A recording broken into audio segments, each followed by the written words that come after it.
I want to wish you all a happy International SEL Day, which our theme this year is building bonds and reimagining communities. The purpose of SEL Day is to celebrate SEL work around the world and emphasize the ideas of community and how that connects back to social and emotional learning and education. Well, we're here today to talk about a graduate profile, imagine possibilities. We're here to talk about how the imagination of our graduates can help infuse concepts like social and emotional development, community, and college, career, and community development across our nation and the world. I'm coming to you here as the CEO of the Urban Assembly, a network of 23 schools in New York City, where we spent the last 20 years focusing on enhancing the social and economic mobility of our youth by improving public education. And this journey has led us to the importance of investing as much into who our young people are as what they know. We have learned to prepare our graduates to be college, career, and community ready. You can find out more by visiting our work at urbanassembly.org. But enough about me. Let's get to our real stars of the show, our panelists. Superintendent Guadalupe Guerrero is the superintendent of Portland Public Schools Districts, Oregon's largest and most diverse school district, with over 25 years of experience in several large urban school districts, including San Francisco and Boston. Superintendent Guerrero leads with a proven commitment to a bold racial equity agenda, reimagining systems to be more supportive and responsive of student needs. Superintendent Guerrero, welcome to our conversation today. David, thank you so much for having us today for this really important dialogue, and thank you to the folks at CASEL. Welcome, Superintendent. Let's just move to our next panelist, Brenda Martinick. Brenda is the Chief Student Support Services Officer for the Portland Public Schools. She has been a leader in public education for over 20 years and centers her priorities and values on what students need to know most and how to provide services and supports to those who need a more equitable service model delivery. She is a leader in racial equity and prioritizes building systems and structures to support, engage, and provide services to each student by name and by need. Brenda, welcome to the panel today. Good morning. Thank you very much for having me. Let's move on to our last panelist, Karen Smith. Karen is an educational consultant for the Wisconsin Department of Public Instruction, specializing in academic and career planning, dual enrollment, and career pathways. Building on her background working with both education and business partners, her mission is to build a bridge between educators and employers in order to create a brighter future for youth and a stronger talent pipeline for businesses. Karen, welcome to our panel today. Thank you so much, David. It's great to be here. Appreciate being a part of this panel with Portland Public School Districts and celebrating with you all to celebrate SEL Day. Well, thank you, Karen. Thank you, Superintendent Guerrero. Thank you, Ms. Martinick. Let's get into our conversation today around imagining the possibilities using a graduate profile. Superintendent Guerrero, if you don't mind, I'd like to start with you.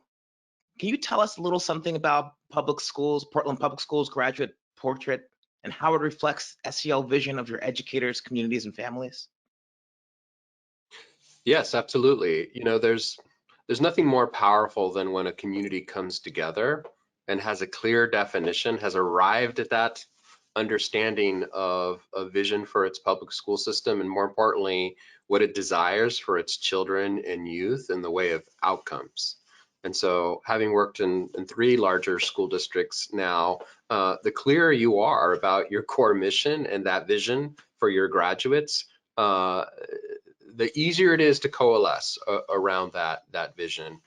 For Portland Public Schools, we spent a year constructing with stakeholders from students to teachers to community leaders, parents, and arrived around the statement that you see here, that a graduate of Portland Public Schools will be compassionate, will be a critical thinker, have the ability to collaborate and solve problems, and most importantly, that they're prepared to lead a more socially just world. So most organizations have a mission statement or has a vision for where they want to go. And we spent a lot of time thinking very deliberately about each of these words and this statement. And it was really about when students walk across the stage, that they have those skills and dispositions that are going to give them the agency to make this a better world. And so I'll be happy to sort of dive in as we get into this conversation around what some of those skills and dispositions are that we felt were valuable, that go beyond just the traditional core knowledge base that of course our students should have as a result of their time in public education. Ours goes a little bit further around the kind of leaders that we want our students to be when they graduate, so that they're able to, you know, be prepared to evolve the community in which they're situated. And then our vision also includes a couple of other important elements. It's not just about what we want for the students, it's about what all the adults around them need to have also for characteristics, and what does the school system need to do in itself to reimagine, to be prepared to produce these kinds of graduates. So here it is. There's 4 parts to the vision. You know, there's the graduate portrait, and I think a lot of districts are orienting themselves towards defining those outcomes for our students. We went a step further. We call anybody who's an adult that interacts with or has connections or relationship with our students, we refer to them as an educator. We believe that they also have some essential skills and dispositions that they need to have, that they need to model. If we want our students to be more empathetic, then you've got to have adults around them that understand what that means, how to model it, and how to cultivate it with our children and youth as well. And so the third one is the system as a whole. If you think of these as concentric circles, which is how we illustrate it, you'll see that in a moment. You know, we have an obligation here. We have to play an active role in creating those conditions for the educators to thrive and work in those environments, and for our students to have equitable opportunities to reach the tenets of the graduate portrait. And all of this is based on some core values that we're adopting, socializing towards, and it's an active journey about making sure that those core values get modeled. But to dive in a little bit more, I think we have next the illustration that we use. We spent time actually. It was kind of a fun exercise to land on these icons that would serve as sort of shorthand. But I think you see in the portrait, you know, your core knowledge. Of course, we want graduates to have those skills you would expect them to have after, you know, 13 years in some cases of experience with us. But we called out a few other things, and our students and parents and community leaders were very vocal about this. You know, we want them to leave our system with this sense of optimism in thinking about the future. And because we don't know exactly what that future is going to be, so we need some transferable skills that they can sort of demonstrate to adapt to the world that's ahead of us. It was very important in all of our conversations that we think of our students as, you know, we're talking about humans here, and what are the qualities that we want them to have to be the best human they can be. And it included things like being able to self-reflect on your own journey along a number of sort of characteristics, you know, empathy. We can't have enough of that in this world. So wouldn't it be nice if we graduated students who had that ability to think of not just self, but others? We want them to be empowered about knowing who they are, and can certainly share some anecdotes about, particularly in the context of Portland, that their voice matters, and particularly with the current context, that we want them to be informed and also influential about the global happenings locally and in the world, whether it's the racial uprising or climate justice or other movements that our students have already demonstrated some leadership in. So, and it's important that people that our students have a grounding in who they are, this sense of self. So, of course, communication, being lifelong learners, we want them to have this key strain of being racial equity leaders. We believe that's important in our world. So those are, you know, some key characteristics of our graduate portrait. And then on the next slide, you'll find that, as I mentioned, the adults have to have similar characteristics themselves. So when you look at the next concentric circle here around what's essential that you have as an educator in order to develop, grow, cultivate, encourage those skills in our graduates, they're somewhat similar. You see how they kind of line up with the icons that appear in the inner circle here, student at the center, of course. They've got to have some of these same skills. So I don't know about you, but as an adult, I'm still working on many of these characteristics, and it won't surprise you that whether you're a principal or a teacher, you have to have a sense of self-awareness and reflection about where on the continuum you're also in sort of your learning and your understanding of some of these areas as well. And that includes things like being community minded. I think we're very good about, parking and going into the school building and teaching our subject, but do we really have an understanding, and are we operating in relationship with the community in which our students, experience and live in as part of their lives? And so are we aware of that context? And what learning do we need to do that goes beyond the subject, that we're charged with teaching? And do we have an understanding of our own racial equity understandings and the social justice agenda that we're trying to confront as well? And then I would go to the next slide. And so if you go one more circle out, it's about the educational system shifts. So, you've heard this before, and it's cliche, but it's so true. Our school systems are designed to produce the results that they've been getting. So if you want a very different kind of graduate portrait, then you've got to reimagine a number of aspects about the way that you do your work. And you see some of the characteristics listed here. And we're in the midst of a lot of deep conversation around, well, what does it really mean to be a connected and interdependent and transformative school district? Are we going to be able to transform outcomes for students in the way that we talk about if the way we go about our business is traditional and myopic and Prussian in its model in the way that it's been for hundreds of years? What are the implications for curriculum? The good thing is that we're doing wholesale curriculum adoption across our system. So what a wonderful opportunity with voter resources to really reimagine the kinds of material that our students get exposed to. If we're going to give them an understanding of racial history, then we really ought to have materials that reflect a more objective viewpoint on history, for example, and current events. And the same thing goes with some of the other things that you see listed there. It's very important to our community that we continue to approach this with a very inclusive mindset, one that's very assets oriented for the diverse learners that we serve, whether that's students with disabilities or the other populations that we serve in the diverse demographic here in the Portland Public Schools. And as much as possible, how do we really personalize the learning? That's been another thing that we've been talking about in education for a while. But how do we really tailor it so that it's personalized, that learning plan? If you think about it, you should be able to take those graduate portrait characteristics, create a continuum, a rubric per se, and over the course of your educational career in the school district, should be able to monitor, and at some points as the student yourself, be able to have an awareness and reflection about where you are along each of those traits. And ideally, by the time you walk across the stage, you find that you're at a proficient or high level of mastery in each of those skills and dispositions. So as far as the other system shifts, we recognize our schools are always going to be important community hubs, and how do we support that ability to do that? And there's nothing more important than our students realizing there's a whole world out there. And so how do we create the kinds of global stewards that we want to see that will enable them to lead a future we don't yet understand? So so there you have the system shifts that are also an important part of our vision.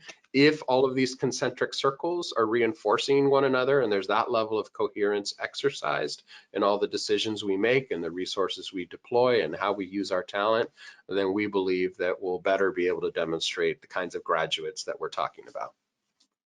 Superintendent Guerrero, what an inspiring vision that you talked about. I mean, from students, staffs to shifts, right? All of these things, and I heard you say if, but I know you really meant when all these concentric circles start to interact with each other, right? Then Portland School District will graduate the kinds of people who will change the world in line with this vision.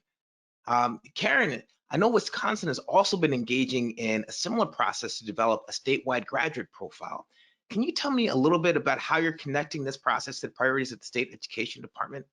Yes, absolutely. Although first I have to say, it is really inspiring to see Portland Public School District's vision of a graduate portrait. And what really resonated with me in those remarks is that last concentric circle, that last layer of making those education system shifts, because that is very much the world that I live in.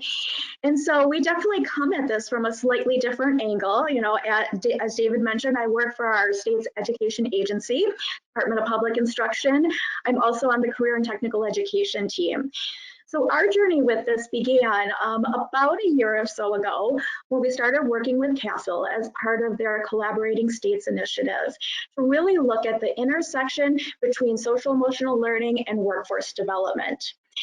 Now, we have been working on SEL in our state for many years, and we're seeing a lot of engagement in SEL in our elementary grades, even our middle school grades. But we often notice a drop off once we get to those high school grades.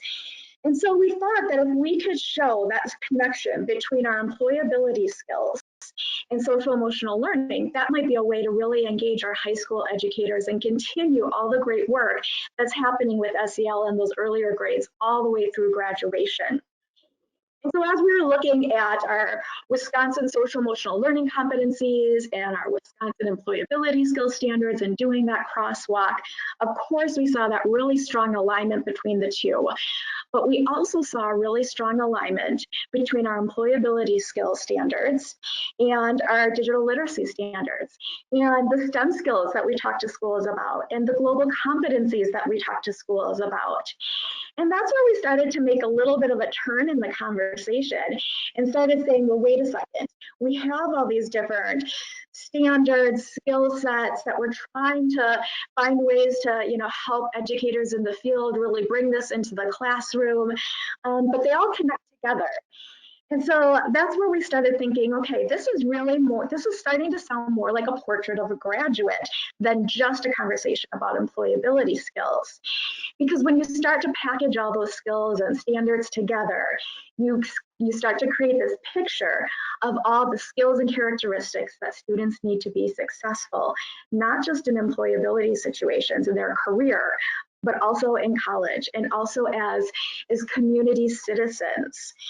And just like those sets of skills apply to different environments, they also can be developed in different contexts. So as we help students to develop those portrait of a graduate skills, competencies, characteristics, we want to make sure that they're developing those in the classroom. They're also developing them in the workplace through work-based learning programs and in out-of-school activities. And understand how those all connect together, that what they're doing and learning in the classroom, those skills can then be translated into the workplace as they venture off to their future career. So we started then to dig a little deeper. We're getting kind of excited about this and seeing all these connections. And so we started to do a crosswalk with many of our different competencies and standards and skills that we often use and talk about with educators. So like career ready practices, our employability skills standards, youth leadership skills standards, our digital literacy standards, SEL, global competencies, STEM skills. And we started to crosswalk them with those 4 C's that we often associate with portrait of a graduate, communication, collaboration, creativity, critical thinking. And as we looked at collaboration, for example, you can see that collaboration in some way, shape, or form shows up in all of these skills or all these standards. So it shows up in those career ready skills. It shows up in our employability skills standards, our youth leadership skills standards, digital literacy, SEL in different ways. But we're also often talking to educators about these things in different silos. So we're never connecting the dots, even internally as we talk to educators. And so educators are getting hit with, integrate digital literacy into your classroom, integrate, SEL into your classroom, integrate STEM skills into your classroom. And it can feel really heavy when really they all really connect and scroll together.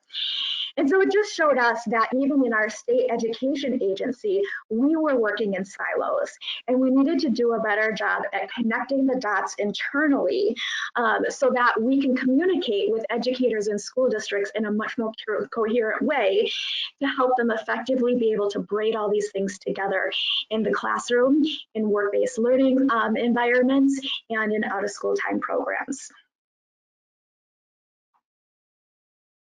Amazing, right? So I heard you start to talk about this idea of how do we get from a focus on SEL in elementary schools to a focus on SEL into high schools.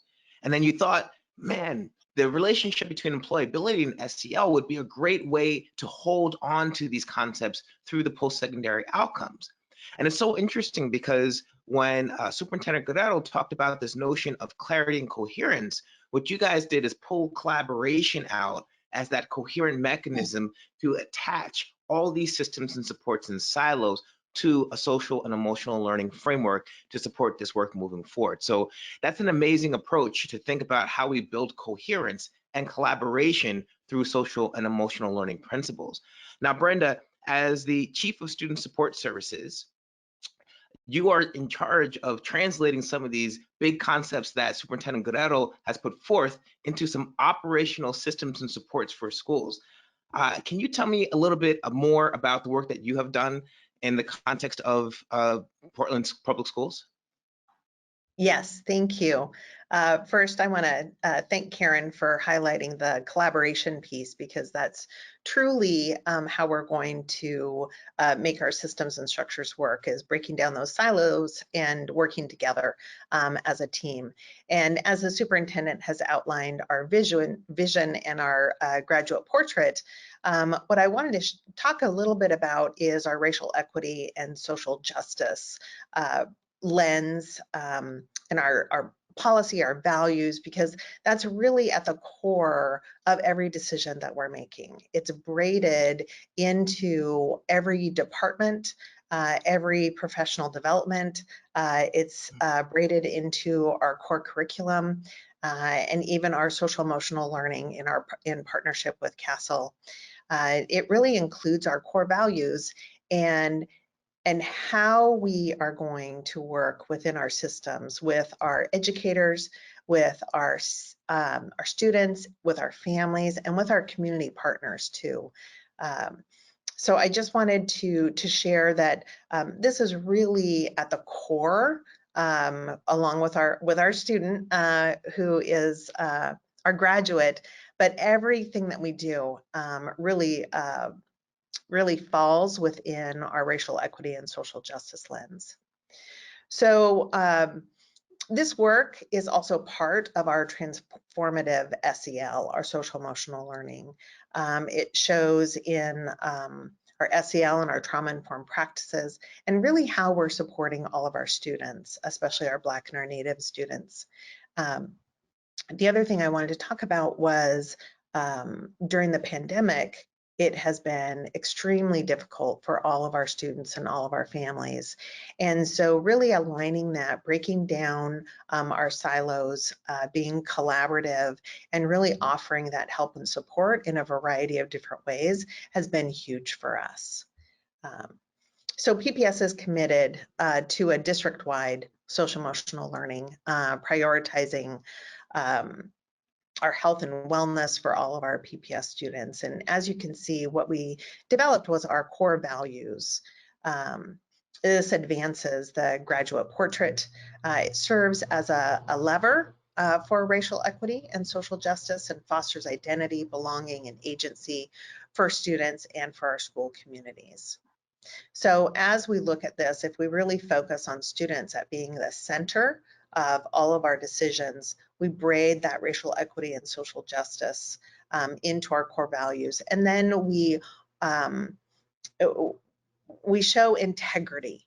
It's easy to say all of these things, but it's really in how we're acting them out every day. It's how we're embodying all of these core values, and then how we're working as adults in the system to help ensure that our students walk across that stage. So as we look at our core values, we really want to see how we're using our core values into the daily structure. And so the next slide really shows how we've developed a cross-departmental social emotional learning theme lessons for our teachers to use with their students. This is called an SEL, a month at a glance. And so we use all 3 of the signature practices. We recommend a book to use, and then we provide the writing prompts.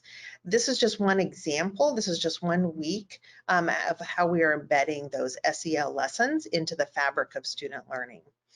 So by embedding that into all of our practices for students and staff, we're going to co-create a climate of health and of wellness where all members are going to feel a sense of belonging and community.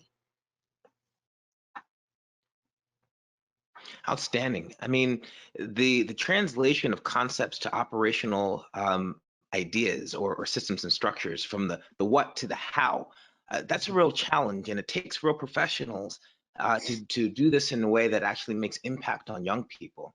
It sounds like your graduate profile is really helping you to coordinate your social and emotional and academic learning to create coherence across multiple education initiatives and demands.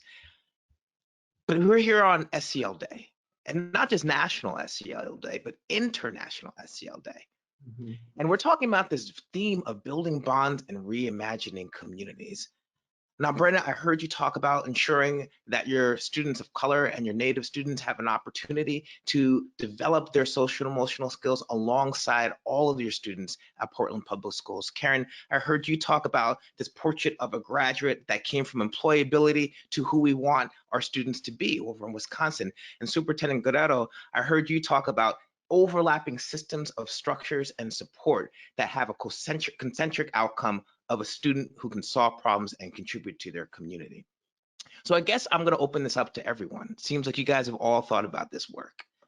Can you share about how your work with regards to developing a graduate profile has focused on preparing your students to be college, career, and community ready? How have you sold this to folks in your organizations? And what does it even mean to be community ready in 2021? Superintendent Guerrero, I'll start with you. Thank you. Sure, we wouldn't be meeting our obligation if our students weren't graduating prepared to pursue a post-secondary plan, right? We want them, as a result of their high school experience, to have had an array of opportunities. Maybe it's a traditional academic pathway, like International Baccalaureate, or an AP pathway. A lot of our students are appreciating the array of career technical education that we've launched and expanded in Portland Public Schools. Some of our students are really passionate about visual and performing arts. We want them to have more and more of those opportunities. I'm excited about our Master Arts Education plan. So as you think about all the plans and the work that you're developing and where you're placing investment and where you're expanding opportunities, you have to ask yourself pretty critically, is it moving towards students having those experiences and graduating with those dispositions in the graduate portrait? But as important as, and doing middle school redesign that begins to allow students to explore which pathway may be the right one for them. And usually you have to start during those awkward years in the middle grades, first discovering who you are, what's your identity, what's the thing that you may be passionate about, dabble in a few different areas so that when you go off to high school and you develop a plan, you don't find out the third year of your undergraduate studies that you're in the wrong major. This isn't what I wanted to do. And so we're hoping to help clarify for people who they are and what they may be passionate about. But when you ask, so that's the academic, sort of the post-secondary college career ready mindset. But when you ask community ready, one thing I want to point out here is some people might feel this is a little direct or a little bit blunt, but it was important for us to really call it out. And that's our theory of action. So, otherwise, it's important to have clarity around your North Star, your vision, your graduate portrait, around the what. But as important is the journey and the how you're going to get there, right? And so we're in the midst of our emerging companion document, a multi-year strategic plan, and there'll be a series of these that calls out very, very specifically what are the steps we're going to take so that you're right, the vision becomes an actual realized North Star. We've said in our theory of action, and I'll read it here, if, these are if-then statements, you know, if we braid racial equity and social justice strategies into our instructional core and the way we work with our students, teachers, and content, if we build that organizational culture and our capacity to create that kind of a foundation for every student, then we'll reimagine Portland Public Schools to ensure every student, and this next phrase I think is critical, especially our Black and Native American students, to realize the vision of the graduate portrait. So for us, because those students who've been furthest from equitable outcomes and opportunities in Portland, it's been Black and Native students. So if we use them as the barometer, if we make those educational system shifts and we have them at the center and we rebuild it so that it actually creates the kinds of experiences and engagement that affords them success, then you know, in a targeted universalist approach, we'll get there. And you know, we've said it all throughout our vision document and in our graduate portrait. We want to lead our graduates to be prepared to lead a more socially just world. And so, how do you do that without really diving deep into topics of racial equity? And so, and we're here talking about social emotional learning. Well, we can't divorce the health of an individual's social emotional if you don't recognize that racial identity and the reckoning that we find ourselves right now are part of what influence how a given student or adult is feeling at school. So even in the lessons, you know, you saw Brenda put up there Monday through Friday, when you have sentence frames that read, when things change around me, I feel, well, if you're really thinking in a meaningful way about how to complete that sentence frame, and you see what's happening around the world, or you see the protests in downtown Portland, or the thousands of kids marching on the bridge, or the white supremacists parading around our town, and you ask students that question in the morning, and if it's going to be a real answer that you're provoking out of them because you want them to make meaning of that and you want them to have a strong sense of social emotional understanding, then you have to be prepared to have that conversation as adults, as a school community. So when you say, are you community ready? We want them to, as a result of their day in the school building, you know, be able to be centered in their lived experience and have an understanding of how to confront or reconcile what's happening when they turn on the 5 o'clock news or what they see happening on the streets of their neighborhood. And so just to make a fine point here to the community ready aspect, you can't separate racial equity issues from our students and our educators' social emotional health. Well, I appreciate that so much, Superintendent Guerrero. And speaking of completing sentence stems, let me just turn this back over to Karen. And Karen, if you could complete this sentence stem, community ready in Wisconsin means, and I'll turn it over to you to answer that question. Oh boy, all right. Well, first of all, I gotta say, Superintendent Guerrero is a hard act to follow. That was just an amazing response. So in Wisconsin, community ready means that our students are ready to successfully engage as citizens in their own local community, as well as in the global community. And so, you know, as we look at that overall vision of every child graduate, college, career, and community ready, that's the North Star, that's the end goal. In Wisconsin, the process to get there is what we call academic and career planning. Very much the same thing that Superintendent Guerrero was talking about, you know, as we help our young people really explore different career areas, develop their pathway, think about their post-secondary options. In Wisconsin, we call it ACP, Academic and Career Planning. Many states refer to it as an ILP or Individualized Learning Plan. But what really struck me as we have just started this journey to look at a portrait of a graduate for the state level, I started looking around at our district's portrait of a graduate around the state. And what I didn't necessarily see in those portraits of a graduate was ACP. So this is something that every public school district in Wisconsin is required to have. And we've done so much great work over the past couple of years in Wisconsin in ACP, but it wasn't showing up in those graduate profiles or portrait of a graduate. So we developed a tool that we are now using with our school districts that help them really take a look every year at their academic and career planning process, decide where their strengths are, identify where their strengths are, where their weaknesses are, set goals to what they want to do to improve that process to make it more likely that all students are graduating college, career, and community ready. And we often refer to that process as know, explore, plan, go. And so this is just a part of that tool that we've developed on the screen here. And it takes them through an activity where they look at an ACP graduate profile and really have some good conversations at the school and district level about what they want their graduates to be able to know, understand, be able to do by the time that they graduate in the context of that academic and career planning process. What do we want them to know about themselves, about the world of careers, about all their understand all the different post-secondary options?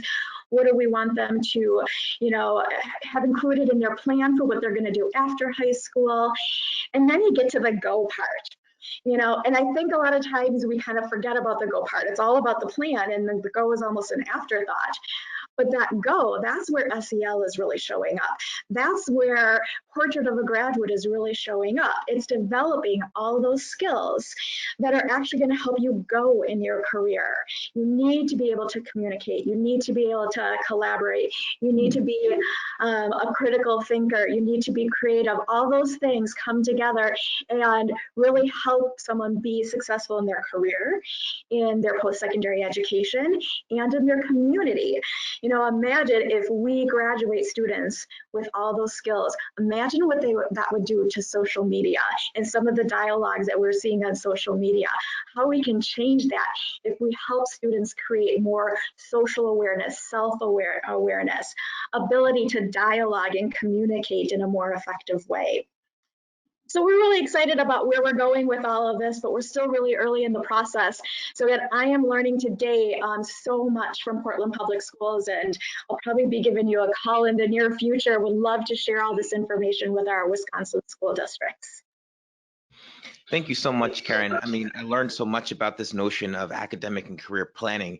And I want to go back to this notion of what it means to be an adult, right? Superintendent Guerrero talked about this notion that we're all on our pathways to establishing and refining our social and emotional competencies. So, Brenda, how can adults support learning opportunities that support students to work towards these graduate profiles and portraits if we ourselves, as Karen just talked about, are also developing our own social emotional skills? If I just call back to Karen's point, the dialogue in our country is not where we would expect it to be if we want our young people to be able to model those and emulate that if they're looking around in our country right now. So how can our adults support our young people if we're not there yet?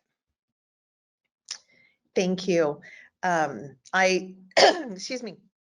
So what we're trying to do is not just provide services for students, but we're really looking at how we're creating those supports and systems for the adults, the caring adults in our students' lives, our families. A trusting adult is so important in the life of a student.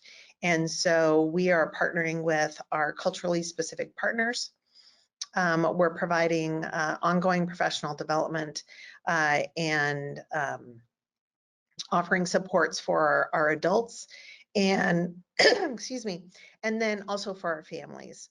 So PPS is going to strengthen its role as a culturally responsive organization that's grounded in that racial equity and social justice by leveraging our social emotional learning to create and sustain equitable educational systems. And those are going to nurture the interests and assets of all individuals. So in addition to providing lessons, which are embedded into our core content, we also provide additional resources like you see here on the screen. We provide articles, some professional development resources, and then additional information to help staff. All of this is going to help our students to realize and actualize our graduate portrait. This includes student mastery of core academic knowledge, of skills, social emotional competencies, which are embedded throughout our programs, our services, and engagement. So as you see on this screen, safe is sometimes a very interesting word. A lot of our students and some of our adults don't feel safe. And so what we've really tried to do instead is to create brave spaces. To be brave, especially during this pandemic. A lot of our students and even our staff have found that they haven't been in safe situations. It's been very traumatic. Excuse me, they have had a loss of loved ones or family or friends. And so this is just one example of how we're working in our schools to provide brave spaces for our students and our staff. Additionally, with our adults, it's not just around social emotional learning for the students, it's really to provide that support for the adults, those caring adults in our system. When adults feel supported and cared for, then they're going to have more ability to then take care of others. And so, excuse me, we provide a number of different types of supports for adults. We have been very fortunate with our state school funding and our Student Success Act funding to increase our social workers in our schools and our counselors and our qualified mental health professionals. And by doing that, we're not only providing those additional supports and resources for students and families, but we're also providing that so that the adults in our system have that sense of caring, have that sense of providing supports and taking care of one another, because that's really how we're going to realize our graduate portrait, is if we're kind of all in this together, right? I mean, that's kind of been the theme of COVID-19, is we're all in this together. And in fact, PPS, our theme this year is together we will, ... So together we will create brave spaces for adults and students. Together, we will realize the graduate portrait. Together, we will open up schools and welcome them back and be there for them and help to create our core values that align with our graduate portrait. So that's just one of many ways of how we're doing this work. Thank you so much, Brenda. This idea of together we will, right? Leverage our SEL skills to improve our communities and reimagine our bonds for this new world. And it leads me to this idea, Karen, if you could speak to this notion as well. There was conversations about investments in social workers. There's conversations about providing professional development for our adults. Can you tell me a little bit about Wisconsin's vision for supporting the adults who support our young people and how we've operationalized the modeling of SEL skills? Together we will. Yeah, I love that. Together we will. So we were just having some focus groups this week, actually, with classroom teachers, with work-based learning coordinators, employers, out-of-school youth leaders, to talk about that crosswalk between our social emotional competencies and employability skills. And just, talking more about how do we make this work? How do we actualize this? How do we bring this to life? It's great to, publish the crosswalk and share that and get people to understand the connection. But then what's next? What do I do? And so they really came up with some great insights and some connections. And one of the things that really resonated with me is the need to have mentors, especially as we look at students in work-based learning experiences. That was my particular focus group. And again, looking through the lens of CTE, the importance of having a mentor outside of the student's supervisor who could really help that student understand those social emotional learning skills that they are using or not using, or to be that coach and help them understand what's going on and reflect back on situations and play out the scenarios. Next time, how might you do this differently? Start to coach them even going in, before they go into a work-based learning experience. And I was really then excited to see Advanced CTE's new vision, CTE Without Limits, where they really talk about the importance of having navigators. So mentoring is coming up as a really strong theme in how we operationalize this. And so I'm excited for our future in Wisconsin because we've been spending the past couple of years developing regional career pathways for our students to take the lift off of our school districts and really engage employers and educators and economic development and workforce development partners all around the state in regions to bring them together to create career pathways that then school districts can then adopt and share with students and families. And so it gives us this opportunity to leverage the infrastructure of that framework and develop some strategies, some training for those mentors that we can then roll out through the regions, and really help. We've got those boots on the ground regional partners, especially through our regional economic development organizations that can do that training, that can be that support. So we are teed up for a train the trainer model where I think we can get going on this really quickly and start to make sure that students are not only exposed to those really great, wonderful learning opportunities, but we're setting them up for success by setting up the adults that are working with them for success. That's amazing. Thank you so much, Karen. And I heard you talking about leveraging infrastructure. And Brenda, you talked about leveraging SEL skills. So Superintendent Guerrero, how do we leverage the learnings of this pandemic so that we can take the lessons of this unprecedented past year and think about how we can use these things to define or support your graduate profiles as we move into a reopening phase? Well, let me make an attempt at trying to tie what Karen and Brenda just described. So if we're going to realize this collective vision of a graduate portrait, and it's about making a better world, it's a collective impact we're trying to make. And public ed is one slice of the universe. It's really going to take a community-oriented set of solutions. And so you heard about the importance of curating resources, guidance. We want our educators to have a full toolkit that they can pull from. And so there's a lot of professional learning and capacity. There's professional learning that has to take place. And I would posit to say probably a lot of adult development, probably a lot of human capacity building that needs to happen.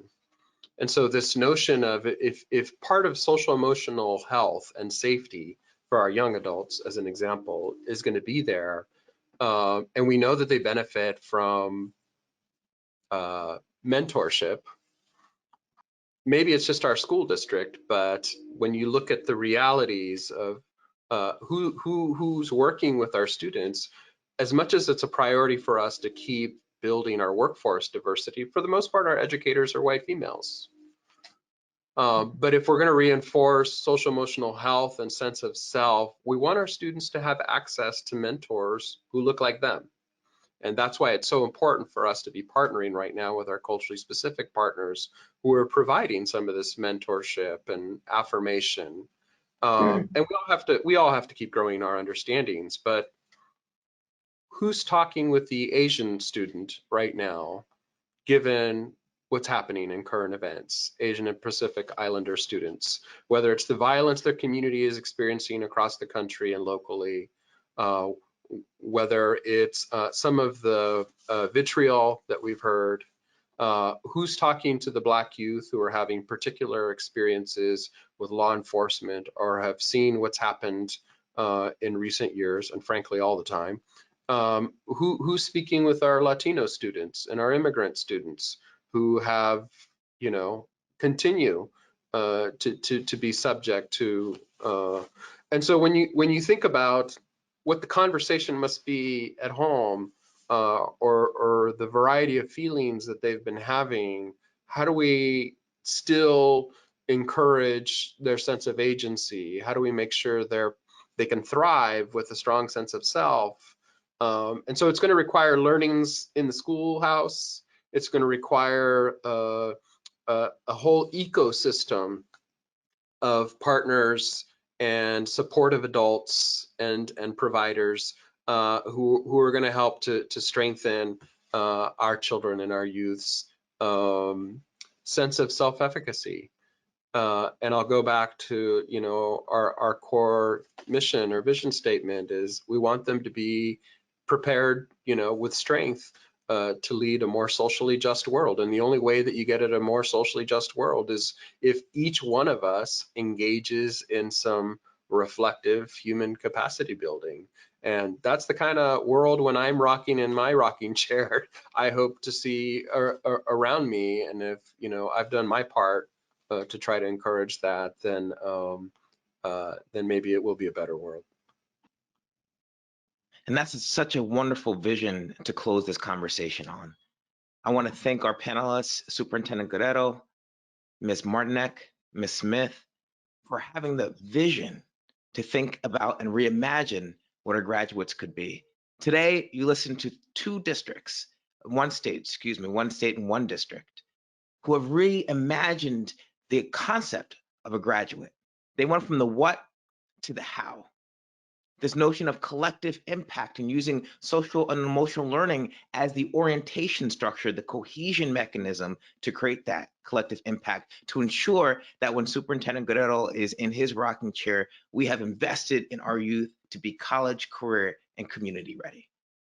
I want to thank our panelists today for sharing their vision, for sharing their work, for sharing their passion with us on this International SEL Day.